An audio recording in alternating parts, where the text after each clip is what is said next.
പിതാവിൻ്റെയും പുത്രൻ്റെയും പരിശുദ്ധാത്മാവിൻ്റെയും നാമത്തിൽ ആമേൻ. സ്നേഹസാന്ത്വനം ശുശ്രൂഷയിലേക്ക് എല്ലാവർക്കും സ്വാഗതം. സന്ധ്യയായി, ഉഷസ്സായി, 7-ാം ദിവസം. ന്യായാധിപന്മാരുടെ പുസ്തകത്തിൽ നിന്ന് 6-ാം അധ്യായം 16 മുതൽ 18 വരെയുള്ള തിരുവചന ഭാഗങ്ങൾ. കർത്താവ് അവനോട് പറഞ്ഞു, ഞാൻ നിന്നോട് കൂടെ ഉണ്ടായിരിക്കും. ഒറ്റയാളെ എന്ന പോലെ മിദ്യാൻകാരെ നീ നിഗ്രഹിക്കും. അവൻ പറഞ്ഞു, അവിടുന്ന് എന്നിൽ സംപ്രീതനാണെങ്കിൽ അവിടുന്നാണ് എന്നോട് സംസാരിക്കുന്നത് എന്നതിന് ഒരടയാളം തരണം. ഞാൻ തിരിച്ചു വരുന്നത് വരെ അങ്ങ് ഇവിടെ നിന്ന് പോകരുതേ. ഞാൻ എൻ്റെ കാഴ്ച തിരുമുമ്പിൽ കൊണ്ടുവരട്ടെ. അവിടുന്ന് പറഞ്ഞു, നീ തിരിച്ചു വരുന്നത് വരെ ഞാൻ കാത്തിരിക്കാം. കർത്താവിൻ്റെ വചനം. ദൈവത്തിന് നന്ദി. സ്നേഹിതരെ,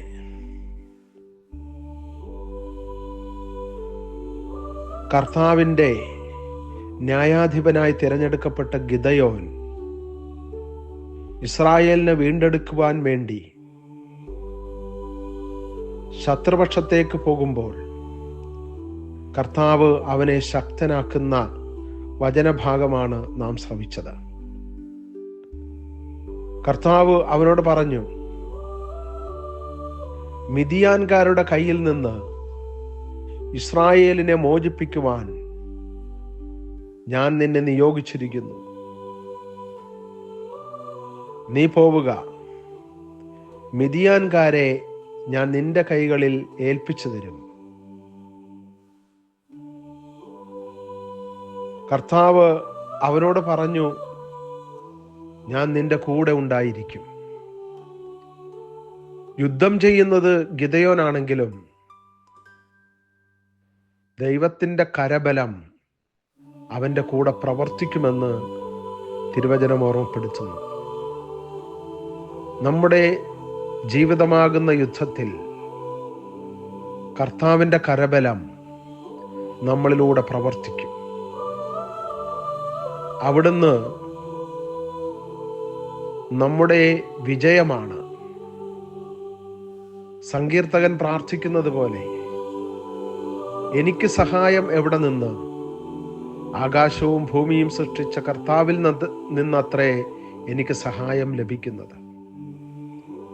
അതെ, നമ്മുടെ സഹായം കർത്താവിൽ നിന്നാണ്. നമ്മുടെ വിമോചകൻ കർത്താവാണ്. നമുക്ക് വേണ്ടി യുദ്ധം ചെയ്യുന്നവൻ ദൈവമായ കർത്താവാണ്. അവിടുന്ന് ശത്രുക്കളെ നമുക്ക് ഏൽപ്പിച്ചു തരും. നാം ദൈവത്തിൻ്റെ പ്രീതി നേടുവാൻ ദൈവത്തിൻ്റെ വചനം പാലിക്കുക. കർത്താവിൻ്റെ കൃപയ്ക്ക് പാത്രീഭൂതരാകുവാൻ ദൈവവചനം അനുസരിച്ച് ജീവിക്കുവാൻ നമുക്ക് പരിശ്രമിക്കാം. മിദ്യാൻകാരെ ഗിദെയോൻ ഏൽപ്പിച്ചു കൊടുത്ത ദൈവം തൻ്റെ ശത്രുക്കളെ നമുക്ക് ഏൽപ്പിച്ചു തരാതിരിക്കുമോ? അവിടുത്തോട് വിശ്വസ്തരാണെങ്കിൽ ദൈവം നമ്മോട് വിശ്വസ്തത കാണിക്കുമെന്ന് തിരുവചനം നമ്മളെ ഓർമ്മപ്പെടുത്തുന്നു. നമുക്ക് പ്രാർത്ഥിക്കാം.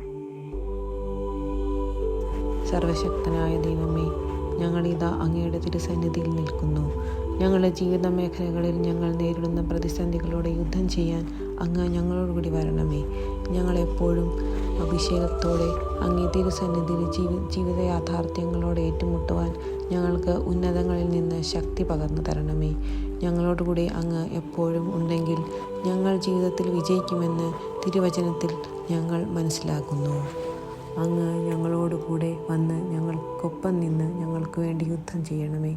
അങ്ങനെ ഞങ്ങൾ ശാശ്വതമായ സമാധാനവും ആനന്ദവും അനുഭവിക്കുവാൻ ഇടതരണമേ. ആമേൻ.